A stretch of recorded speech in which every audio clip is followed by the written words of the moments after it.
ddyfru. Waxwing aristocrat. Dyna ni. Y tad wedyn Moel Fyw Masquerade a'r fam Mynach Arcadia.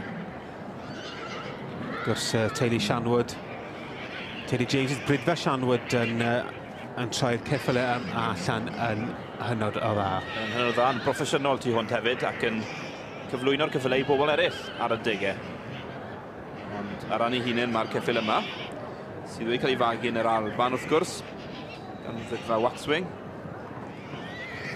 Dyma ni'r beirniad Ceri Wainwright, brydfa Sgelorn yn taflu golwg ar y trefen fel mae'n sefyll ar hyn o bryd. Felly Walsec Colorado sydd ar y brig ar hyn o bryd.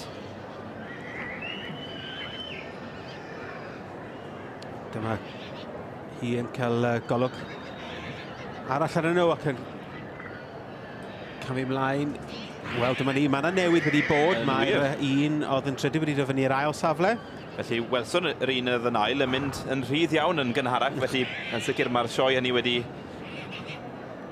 cael argraff mawr iawn ar y beirniad Ceri Wainwright. Wel, y rhuban goch yn cael ei cyflwyno i Mr Colin Tibby a'r rhan Mrs Lynn Wilson gyda Walseca Colorado. Yr ail yn mynd i David James, brydfa Sianwood, gyda Waxwing aristocrat.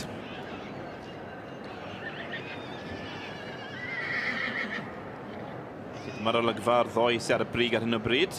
Y ddau wedi cael yr osglym erbyn hyn, wrth gwrs. Ac yn y siampl dda iawn o'r bryd, Owen. Dyn ni'n cytuno gyda hynny, a dyma'r trydydd Celton Tarian, y tad Heaton Romeo a'r fam Penwood Tlws, iddo teulu'r Williamses. Ond dyma ni Colin Tibby ar y brig gyda Walseca Colorado, sef enillydd yr ebol 2 flwydd oed.